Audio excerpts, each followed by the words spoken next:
आदाब नाजरीन, आप देख रहे हैं ANN चैनल। आइए आज दिन भर की खबरों पर नजर डालते हैं। सुप्रीम कोर्ट ने मुबैना तौर पर पेगासस जासूसी मामले की अदालत की निगरानी में खुसूसी तहकीकात से मुताल्लिक़ दरख्वास्तों की समाअत मंगल 13 सितंबर तक के लिए मुलतवी कर दी है।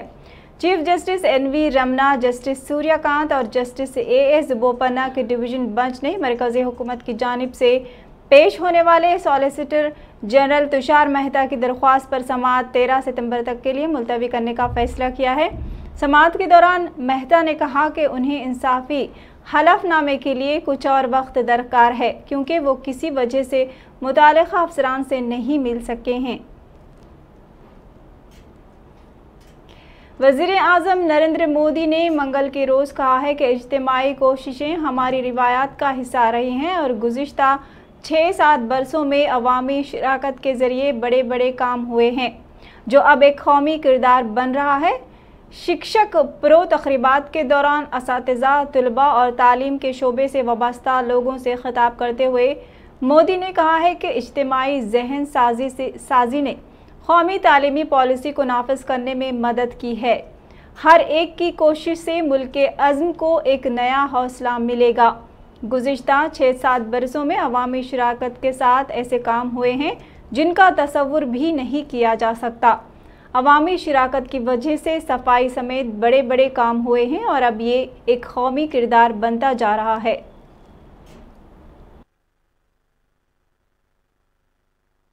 भारत के शिक्षकों में किसी भी ग्लोबल स्टैंडर्ड पर खरा उतरने की क्षमता तो है ही, साथ ही उनके पास अपनी विशेष पूंजी भी है। उनकी ये विशेष पूंजी, ये विशेष ताकत है उनके भीतर के भारतीय संस्कार। और मैं आपको मेरे 2 अनुभव बताना चाहता हूं। मैं प्रधानमंत्री बनकर के जब पहली बार भूटान गया तो वहां का राज परिवार हो, वहां के शासकीय व्यवस्था के लोग हो, बड़े गर्व से कहते थे कि पहले हमारे यहां करीब करीब सभी टीचर्स भारत से आते थे और यहाँ के दूर सुदूर इलाकों में पैदल जाकर के पढ़ाते थे। और जब ये शिक्षकों की बात करते थे, भूटान का राज परिवार हो या वहां के शासक, बड़ा गर्व अनुभव करते, उनकी आंखों में चमक नजर आती थी। वैसे ही जब मैं सऊदी अरेबिया गया और शायद सऊदी अरेबिया के किंग से जब बात कर रहा था तो वो इतने गौरव से मुझे उल्लेख कर रहे थे कि मुझे भारत के शिक्षक ने पढ़ाया है, मेरा शिक्षक भारत का था। अब देखिए, शिक्षक के प्रति कोई भी व्यक्ति कहीं पर भी पहुंचे, उसके मन में क्या भाव होता है। साथियों, हमारे शिक्षक अपने काम को केवल एक पेशा नहीं मानते, उनके लिए पढ़ाना एक मानवीय संवेदना है, एक पवित्र और नैतिक कर्तव्य है। इसलिए हमारे यहां शिक्षक और बच्चों के बीच प्रोफेशनल रिश्ता नहीं होता, बल्कि एक पारिवारिक रिश्ता होता है। और ये रिश्ता, ये संबंध पूरे जीवन का होता है। इसलिए भारत के शिक्षकों में किसी भी ग्लोबल स्टैंडर्ड पर। कांग्रेस के साबिक सदर राहुल गांधी ने कौमी अहलियती एंट्रेंस टेस्ट NEET को मुलतवी करने और उसमें शिरकत करने वाले तलबा को मुनसिफाना मौका देने का मुतालबा किया है। गांधी ने ट्वीट किया कि हुकूमत स्टूडेंट्स की हालत जार पर आंखें बंद किए हुए हैं। NEET का इम्तिहान मुलतवी करें और स्टूडेंट्स को इम्तिहान में शिरकत का मुनसिफाना मौका फराहम करें। ख्याल रहे कि NEET का इम्तिहान 12 सितंबर को होना है और उसी दिन CBSE का भी एक पेपर है। स्टूडेंट्स का मुतालबा है कि उनकी दिक्कतों को देखते हुए सरकार NEET इम्तिहान की तारीख को तब्दील किया जाए। वाज़ेह है कि यह मामला सुप्रीम कोर्ट तक पहुंचा है, लेकिन अदालत ने कहा है कि इस मामले को इम्तिहान देने वाली एजेंसी के सामने रखा जाना चाहिए। गांधी ने कहा है कि स्टूडेंट्स की फितरी परेशानी के पेश नज़र हुकूमत को NEET का इम्तिहान मुलतवी करना चाहिए। महकमे मौसमियात ने कहा है कि आइंदा 48 घंटों के दौरान तेलंगाना के बाज़ मुकामात पर शदीद से शदीद तरीन बारिश का इम्कान है। अपने बुलेटिन में उसने कहा है कि 8 सितंबर को रियासत के बाज़ मुकामात पर शदीद बारिश का इम्कान है। जुनूब मगरिब मानसून तेलंगाना में गुज़िश्ता 24 घंटों के दौरान मामूल के मुताबिक रहा है, जिसके नतीजे में रियासत के अजला मेदक, संगारेड्डी, भद्राद्री, कोत्तागुडेम के बाज़ मुकामात पर शदीद बारिश हुई। वाज़ेह है कि हैदराबाद समेत रियासत के बाज़ अजला में बारिश का सिलसिला जारी है। हैदराबाद में वक्फे से रिमझिम और मूसलाधार बारिश हो रही है, जिसकी वजह से मौसम शदीद सर्द हो चुका है। सदर जमहूरिया वेंकैया नायडू ने कहा है कि कोविड की मुश्किल वक्त में भारत बायोटेक कंपनी, ICMR और दीगर के इश्तराक से शहर हैदराबाद में पहली मरतबा कोविड वैक्सीन तैयार करना बाइस मसरत है। उन्होंने भारत बायोटेक कंपनी इंतजामिया को मुबारकबाद दी। वेंकैया नायडू ने मंगल के रोज़ ज़िले रंगारेड्डी, शमशाबाद, मुंचितल में वाक़िए स्वर्ण भारत ट्रस्ट में मुफ्त कोविड वैक्सीनेशन कैंप का इफ्तिताह अंजाम दिया। इस मौके पर खिताब करते हुए वेंकैया नायडू ने कहा है कि मुल्क के हर शहरी को वैक्सीन लेना चाहिए और एक जिम्मेदार शहरी होने का सबूत देना चाहिए। इस मौके पर Bharat biotech joint managing director Suchitra एला, स्वर्ण भारत ट्रस्ट के चेयरमैन कामिनेनी श्रीनिवास, डॉक्टर वेमी रेड्डी, प्रभाकर रेड्डी, अनिल कुमार यादव, नागा रेड्डी, हरि कुमार रेड्डी के अलावा दीगर ने शिरकत की। दोनों तेलुगु रियासतों में स्वर्ण भारत ट्रस्ट मराकज़ में हैदराबाद चैप्टर, विजयवाड़ा चैप्टर में बेक वक्त 5000 अफराद में टीका देने के इंतजाम किए गए हैं।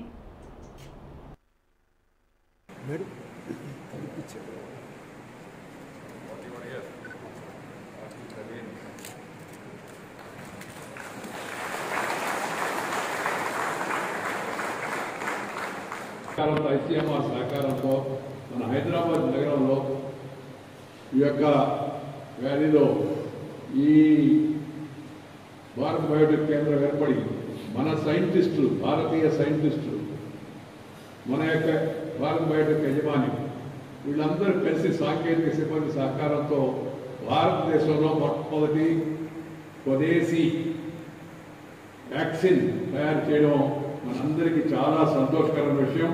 And I would like to compliment and congratulate all the scientists and doctors and technicians who are responsible. And I also would like to take this occasion to compliment and congratulate Dr. Krishna Ella, Chitra Ella and other associates for leading this effort from this city of Hyderabad and showing light to the country. I am also equally happy to know that now Suchitra has told us that they are working in Malur in Karnataka. Last week they have inaugurated a plant in Ankeswar in Gujarat, and then they have plans to go to Pune also. So from all these 4 centers, Bharat Biotech is going to produce vaccines and available to the people. So సకాలంలో సరసమైన ధరకు మన యొక్క స్వదేశీ పరిజ్ఞానంతో విజ్ఞానాన్ని సమకూర్చుకొని ఈ యొక్క రూపొందించినందుకు చాలా సంతోషం. దాంతోపాటు ఇవాళ ఈ కార్యక్రమాన్ని సహకరిస్తున్న ఉపవరం ఫౌండేషన్. तेलंगाना हाईकोर्ट ने रियासती हुकूमत से कोविड-19 वबा के पेश नज़र उसके मौक़िफ़ के बारे में सवाल किया। अदालत ने समाअत से 10 मिनट पहले ही गणेश मूर्तियों के विसर्जन पर रिपोर्ट दाखिल करने पर greater Hyderabad municipal corporation GHMC पर नाराज़गी का इजहार किया। अदालत ने कहा है कि ऐसा महसूस होता है कि हुकूमत गणेश मूर्तियों के विसर्जन से मुताल्लिक़ मसाइल को हल करने में कोई दिलचस्पी नहीं रखती।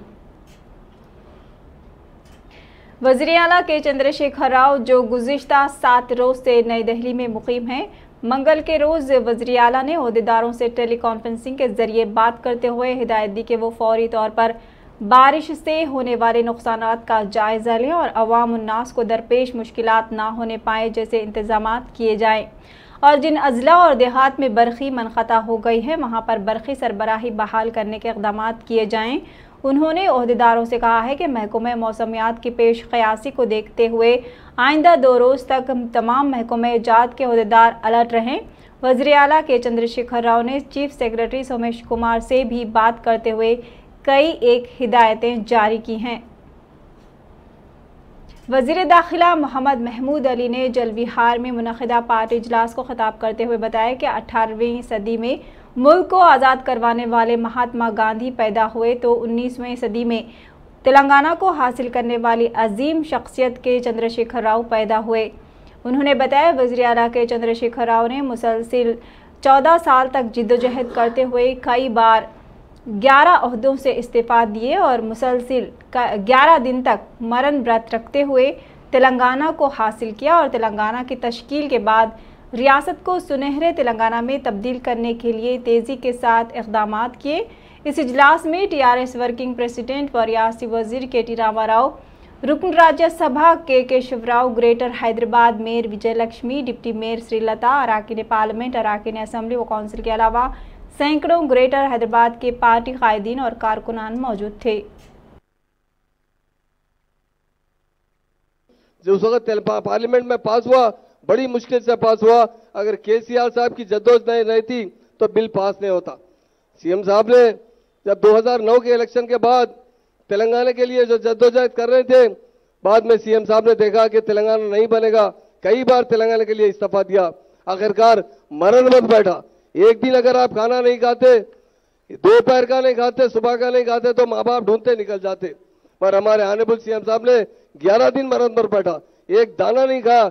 जब 11वें दिन उनकी सेहत बहुत खराब हो गई थी, जब हमारे जयशंकर साहब थे, के.टी. रामाराव साहब थे, हरीश राव साहब थे, बहुत से हमारे बड़े बड़े लीडर्स थे, कविता मैडम थे और हमारे केसीआर साहब की जो अहलिया थे, हमारी भाभी, उन्होंने सब रिक्वेस्ट किया, पार्टी के कायदीन भी रिक्वेस्ट किए केसीआर साहब से कि आप भरत तोड़ दीजिए, आप जिंदा रहेंगे तो फिर से मूवमेंट चला सकते हैं। डॉक्टरों ने कहा था केसीआर साहब को कभी भी कुछ हो सकता है। हमारे वाहिद लीडर केसीआर साहब है, मैं समझता हूं हिंदुस्तान में नंबर 1 लीडर है। तेलंगाना के अवाम के लिए उन्होंने एक ही जुमला कहा, मेरी जान गई तो परवाह नहीं है, मगर मेरी अवाम को मेरा तेलंगाना दिलाना चाहिए।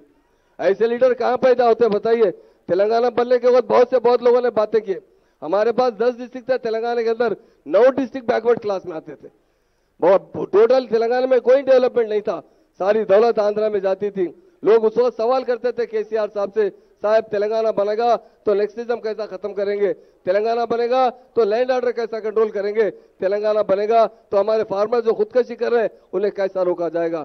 आप जानते हैं हिंदुस्तान में कहीं फार्मर्स की जो सपोर्ट हुई है हमारे तेलंगाना स्टेट में, वो हिंदुस्तान में कहीं दुनिया में भी नहीं हुई है। आज हमारे फार्मर्स सारे के सारे खुशहाल है। रैतु बंधु, रैतु बीमा देकर उन लोगों को सीएम साहब ने खुशहाल बनाया। करंट का बहुत बड़ा शॉर्टेज था, आज करंट में हिंदुस्तान में सरप्लस स्टेट है वो तेलंगाना स्टेट है। लैंड ऑर्डर में नेक्सटिज्म था, लैंड ऑर्डर हैदराबाद में फिसादात होते थे, सारे तेलंगाना में फिसादात होते, उसे खत्म करने वाले कोई लीडर है जो उस वक्त पार्लियामेंट में पास हुआ, बड़ी मुश्किल से पास हुआ। टीआरएस पार्टी के वर्किंग सदर के.टी.आर. अपोजिशन जमातों के कायदीन पर सख्त बरहमी का इजहार करते हुए कहा कि टी कांग्रेस और टी बीजेपी कायदीन आज जिन ओहदों पर फायज होकर केसीआर के खिलाफ जो बयानात दे रहे हैं, दरअसल वो केसीआर के तश्कील तेलंगाना के लिए की गई जिद्दोजहद की खैरात है। के.टी.आर. ने तनकीद करते हुए कहा कि मुत्तहिदा आंध्र प्रदेश में उनकी किसी ने भी परवाह नहीं की। अब जब ओहदे मिले हैं तो कांग्रेस और बीजेपी कायदीन बेसर पैर की बातें कर रहे हैं। के.टी.आर. ने कहा कि सिर्फ नाम से दिल्ली की पार्टियां हैं लेकिन उनकी हरकतें ऊँची हैं। के.टी.आर. ने जलविहार में जीएचएमसी के टीआरएस पार्टी कायदीन के एक आला सतही इजलास के मौके पर खिताब करते हुए कहा कि टीआरएस पार्टी रियासत में मुस्तकम है और 33 अजला में ज़िले पार्टी दफातर कायम किए गए हैं। उन्होंने इस सिलसिले में पार्टी कायदीन को चंद ज़रूरी हिदायतें भी दी। తెలంగాణ ప్రజలు ఎన్నుకున్న ముఖ్యమంత్రి అనే జ్ఞానం మీద ఒకసారి కాదు 2 సార్లు గెలిపించిన ముఖ్యమంత్రి ఆయన వయసు 60 ఏళ్ళు, మీకంటే 20 ఏళ్ళ పెద్ద మనిషి, ఉద్యమం నిర్మాణం చేసిన నాయకుడు, ఉద్యమాన్ని 2001 నుంచి 2014 వరకు ఎత్తిన జెండా దించకుండా తెలంగాణ ప్రజలను ఒక శక్తిగా మలిచిన మహానాయకుడు. ఆ నాయకుడి ముందు హనుమంతుడి ముందర కొట్టిగంతులు అన్నట్టు నిన్న మొన్న పెట్టిన చిల్లరగాళ్ళు గింతున్నారు ఎవరెవరు కొడుతున్నారు, నోటు వచ్చినట్టు మాట్లాడుతున్నారు. అందుకే నేను ఒకటే అంటా ఉన్నా, పేరుకు ఢిల్లీ పార్టీలు చేసేవన్నీ సిల్లీ పాలిటిక్స్, పేరేమో ఢిల్లీ, చేసే పనులన్నీ సిల్లీ. ఒక్కదంటే ఒక్క మాట నేను అడుగుతున్నాడు సీదా, ఏ లక్ష్యంతోనైతే తెలంగాణ సాధించుకున్నామో, ఏ ఉద్దేశంతోనైతే తెలంగాణ సాధించుకున్నామో ఆ క్రమంలో భాగంగా ఈరోజు 70 ఏళ్లలో మీరు చేయని పనులు 7 ఏళ్లలో చేసింది టీఆర్ఎస్ ప్రభుత్వం కాదా అని నేను అడుగుతా ఉన్నా. 70 ఏళ్లలో మీరు రాష్ట్ర ప్రజలకు కరెంటు విడుదలని దౌర్భాగ్యులు మీరు. 70 ఏళ్లలో ఇంటింటికి తాగునీరు ఇవ్వాలని దౌర్భాగ్యులు మీరు. 70 ఏళ్లలో నల్లగొండ జిల్లాలో बीजेपी। वजीर लेबर मल्ला रेड्डी ने जलविहार वाक़े नेकलेस रोड में मुनक़िदा ग्रेटर हैदराबाद टीआरएस पार्टी कायदीन के इजलास को मुखातिब करते हुए बताया कि टीआरएस पार्टी वाहिद सियासी जमात है जिसके 61 लाख कारकुन हैं। उन्होंने बताया कि वज़ीर आला के चंद्रशेखर राव ने रियासत की आवाम को 24 घंटे बरक़ी सरबराही की और नलों के ज़रिए पानी की सरबराही को मुमकिन बनाया है, जबकि वज़ीर बल्दिया नज़्म ओ नस्क़ के.टी. रामाराव ने दुर्गम चेरू के पास केबल ब्रिज और बालानगर फ्लाईओवर ब्रिज तामीर करने के इक़दाम किए। वज़ीर तालीम सबिता इंदिरा रेड्डी ने खिताब करते हुए बताया कि तेलंगाना की तश्कील के बाद गुज़िश्ता 7 सालों के दौरान रियासत को सुनहरा तेलंगाना बनाने के लिए जो इक़दाम किए उससे रियासत की आवाम टीआरएस पर एतमाद करते हुए हर इंतख़ाबात में टीआरएस को कामयाबी से हमकिनार कर रही है।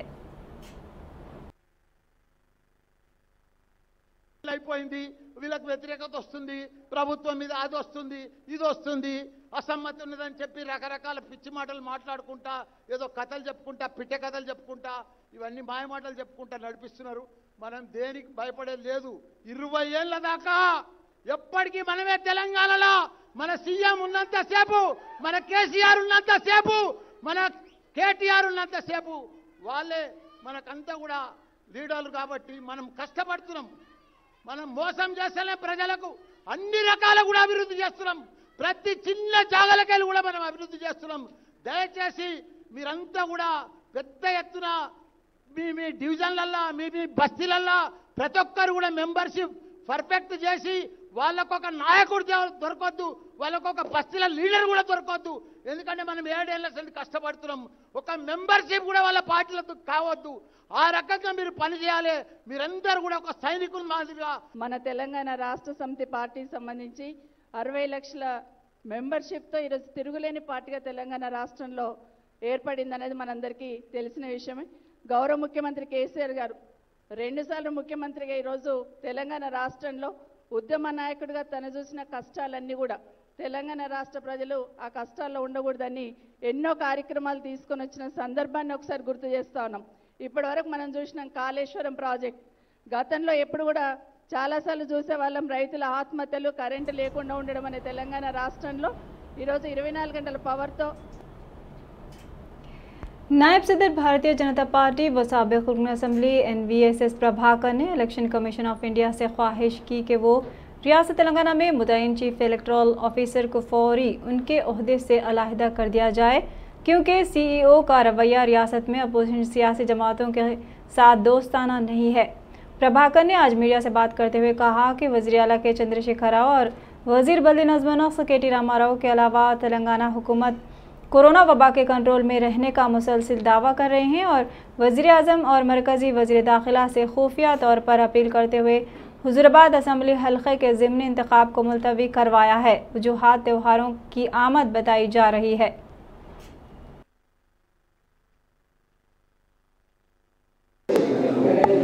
प्रदेश के मिनिस्टर KTR और प्रदेश के CM KCR दोनों यहाँ पर कोरोना नियंत्रण में है। पूरा गवर्नेंस अच्छा ही चल रहा है बोल के बाहर बयान देते आए, मगर दिल्ली का चुनाव आयोग यहाँ के बाई इलेक्शन के बारे में, उसका चुनाव के बारे में पूछे तो ये लोग फेस्टिवल है और फेस्टिवल के बाद रखो बोल के बोलना बात ठीक नहीं है बोल के मैं इस समय पर बता रहा हूँ। और यहाँ के चुनाव आयोग के नीति भी सही ही नहीं है। हुजूरनगर चुनाव देखे, उपचुनाव, साथ में नागार्जुन सागर का उपचुनाव देखे और 2 MLC का चुनाव भी देखे। उस समय पर यहाँ के सरकार, यहाँ के सत्तारूढ़ पार्टी पूरी तरह चुनाव को हाथ में लेकर के मिसयूज ऑफ ऑफिशियल मशीनरी करके और लिकर और मनी को पूरी तरह बांट के चुनाव जीतने के समय पर कई कंप्लेंट्स यहाँ तेलंगाना के चुनाव आयोग के पास रखने के बाद वो कुछ स्टेप नहीं लिया है, कंट्रोल करने के वास्ते आगे भी नहीं चला। इसलिए ये चुनाव आयोग जो अधिकारी है यहाँ पर, उसको वापस बुलाना बोल के हम सेंट्रल इलेक्शन कमीशन को एक रिटर्न कंप्लेंट दे रहे बोल के बताते हुए, और यहाँ तेलंगाना की डेवलपमेंट के वास्ते प्रधानमंत्री कई कार्यक्रम लेके आगे बढ़ रहे हैं, और सीएम दिल्ली जाके प्रधानमंत्री से मिले, बात करे और कई कुछ मांगे भी। और जो आज तक प्रधानमंत्री पूरा देश में वैक्सीन फ्री दे रहा है और फ्री रेशन दे रहा है, और साथ साथ में 6 एयरपोर्ट दिया है और कई कार्यक्रम तेलंगाना को दिया है, उसके बारे में भी सीएम धन्यवाद कहे तो अच्छा। जनरल सेक्रेटरी तेलंगाना प्रदेश कांग्रेस कमेटी विनोद रेड्डी ने रियासती हुकूमत पर इल्ज़ाम आयद किया कि 2020 की तूफ़ानी बारिश से हुकूमत ने कोई सबक नहीं सीखा, जिसमें 30 अफराद की मौत वाक़ हो गई थी। इस साल इस तरह की तूफ़ानी बारिश का सिलसिला रियासत में भी जारी है। अब तक कई अफराद की अमवात वाक़ हो गई हैं। महकमा मौसमियात ने मज़ीद 1 हफ़्ते के लिए रेड अलर्ट भी जारी किया है। हुकूमत और वज़ीर बल्दी नज़्म नक्श के.टी. रामा राव ने एहतियाती तदाबीर इख्तियार करने के लिए कोई इक़दाम नहीं किए। विनोद रेड्डी ने आज मीडिया से बात करते हुए कहा कि मूसा नदी के किनारों पर वाक़ कई कॉलोनियाँ 1 हफ़्ते से पानी में डूबी हुई हैं और मज़ीद कई दिन तक बरसात का सिलसिला जारी रहने वाला है। विनोद रेड्डी ने वज़ीर बल्दी नज़्म नक्श के.टी. रामा राव और चीफ सेक्रेटरी सोमेश कुमार से ख्वाहिश की कि वो अवाम की जान व माल के तहफ़्फ़ुज़ के इक़दाम को यकीनी बनाएँ। वहीं जो 1 हफ्ते से हैदराबाद सिटी और सिकंदराबाद सिटी में इतने रेन्स गिर रहे हैं कि हवाम जो है ना इतना परेशान और तकलीफ़ में है। मूसी रिवर के अतराफ में जो लोग रह रहे हैं पूरे बह रहे हैं, वहाँ पे कॉलोनीज सबमर्ज हो रहे हैं, बह रहे हैं, लोग बह रहे हैं। ऐसे सिलसिले में कांग्रेस पार्टी ने पूछ रहा है टीआरएस गवर्नमेंट को, लास्ट ईयर भी 2020 में भी ऐसी हेवी रेनफॉल्स आए हैं, मगर 30 लोग गुजर गए थे, मगर उसके लिए आपने अब तक कुछ भी एडवांस मैनेजमेंट कुछ भी नहीं करे हैं। और चीफ मिनिस्टर ऐसे मौके पे हुजूर नगर इलेक्शंस को पोस्टपोन करने के लिए दिल्ली में बैठ गए हैं, और उनके बेटे के.टी. रामा राव साहब जो म्यूनसिपल एडमिनिस्ट्रेशन मिनिस्टर है, उन्हें दौरा करने का छोड़ के आज जलविहार में टीआरएस ऑर्गेनाइजेशन मीटिंग लगा है। ये कांग्रेस पार्टी की तरफ से हम इसको कंडेम करते हैं और उनको मशवरा देते हैं कि अभी भी कम से कम लोगों के बीच में आइए, और एक मूसी के अतराफ जो लोग हैं सबमर्ज हो रहे हैं, कॉलोनी सबमर्ज जो है, उनको गवर्नमेंट की तरफ। सदर वैएस आज तेलंगाना पार्टी वैएस शर्मिला रियासत के बेरोजगार नौजवानों के मसाइल को लेकर हर मंगल को 1 रोज़ा दीक्षा एहतजाज मुनज़्ज़म कर रही हैं। इस सिलसिले में आज वैएस शर्मिला ने महबूब नगर के पालामुरू यूनिवर्सिटी के पास 1 रोज़ा दीक्षा एहतजाज मुनज़्ज़म करते हुए रियासती हुकूमत और वज़ीर आला के चंद्रशेखर राव से मुतालबा किया कि वो फौरी तौर पर रियासत के तमाम सरकारी महकमात में मखलूआ जायदादों पर तखर्रात में अमल में लाने के सिलसिले में एलामिया जारी करें। वैएस शर्मिला ने नौजवानों से अपील की कि वो मायूसी का शिकार ना हों और ख़ुदकुशी करने से गुरेज करें। क़ब्ल-अज़ां वैएस शर्मिला ने साबिक़ा मुत्तहिदा आंध्र प्रदेश के आनजहानी वज़ीर आला राजशेखर रेड्डी के मुजस्समे पर फूल मालाएँ पेश करते हुए उन्हें भरपूर खिराज पेश किया। ज़िले करीमनगर टाउन में कांग्रेस के कारकुनों ने एहतजाज किया और इल्ज़ाम लगाया कि करीमनगर में शदीद बारिश से पैदा सूरत हाल के लिए रियासती हुकूमत जिम्मेदार है।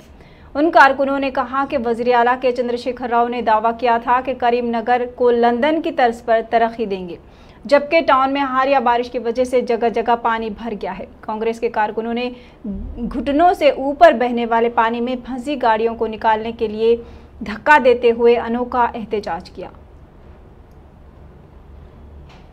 जिले नलगुंडा में एक अफसोसनाक वाक़या पेश आया। एमएलए सुधीर रेड्डी के भतीजे डॉक्टर जयशील रेड्डी की मशकूक हालत में मौत हो गई।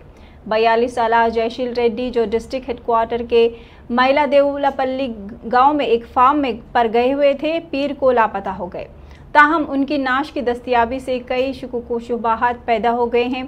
बताया जा रहा है कि जयशील रेड्डी को उनके अफराद ख़ानदान ने उनकी मर्जी के खिलाफ अमेरिका जाने पर मजबूर किया था। जयशील रेड्डी अपने चाचा विनोद रेड्डी को फार्म पर नदी के शदीद बहाव के मनाजिर को व्हाट्सएप भी किया था।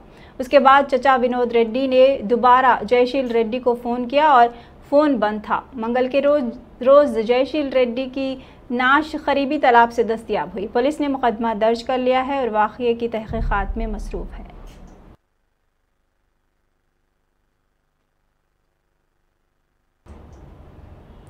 बेरोजगारी के मसले की यकसुई का मुतालबा करते हुए AISF और AIYF तंजीमों की जानिब से चलो प्रगति भवन की कोशिश को पुलिस ने नाकाम बनाते हुए तंजीम के कायदीन को रोक दिया, जिस पर एहतजाजी तंजीमों के कायदीन और पुलिस के दरमियान तसादुम देखा गया। ताहम पुलिस ने एहतजाजी तंजीमों के कायदीन को गिरफ्तार कर लिया और पुलिस स्टेशन मुंतकिल कर दिया।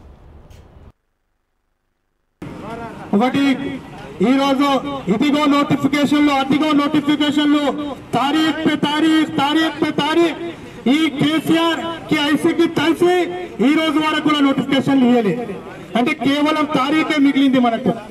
ఈ రోజు వీళ్ళ మంత్రులు మాకు ఉద్యోగాలు ఇవ్వమంటే హమాలి పని చేసుకోమని మాట్లాడతారు, ఇంకో మంత్రి అదే సాలే అని మాట్లాడతారు, ఇంకో మంత్రి మీరు అక్కర్రాదు మీరు ఏదైనా సమస్యలు అనుకొని బతుకోమని చెప్తారు।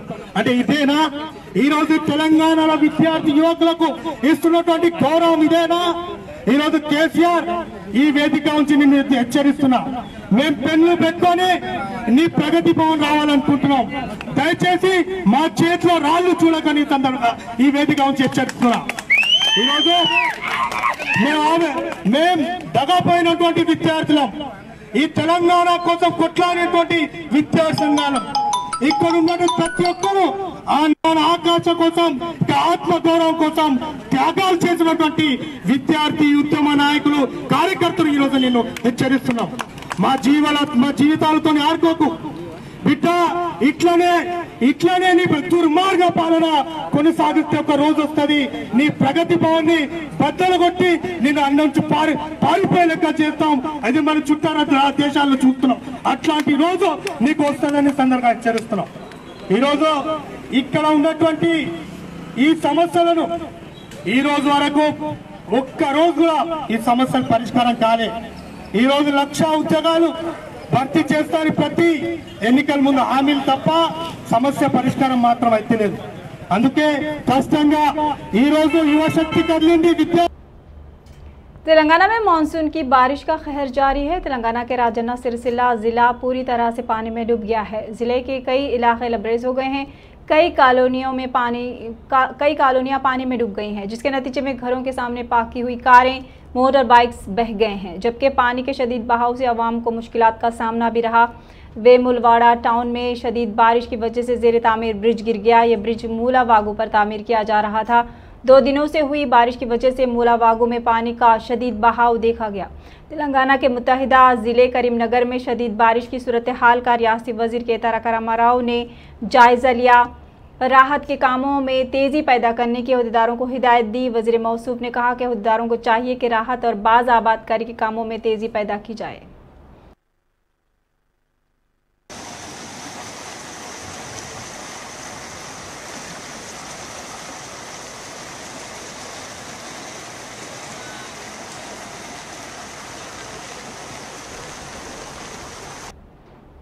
रियासत तेलंगाना में मानसून की बारिश का कहर जारी है। रियासत के कई अजला वरंगल, खम्मम, करीमनगर, राजन्ना सिरसिल्ला में इंतहाई शदीद बारिश हो रही है, जिसके नतीजे में आम जिंदगी मफलूज होकर रह गई है और बारिश का पानी कई नशेबी इलाकों में जमा हो गया है और गाँवों से सड़कों का राबता भी टूट गया है। कई मुकामात पर सड़कें झील में तब्दील हो गई हैं। मंगल के रोज़ भी शदीद बारिश हुई। इस दौरान सिरसिल्ला के एक इलाके में फंसी हामला खातून को एसपी ने अपने दीगर पुलिस ओहदेदारों की मदद से जेसीबी मशीन के जरिए से अस्पताल पहुंचाकर इंसानियत की बेहतरीन मिसाल पेश की है।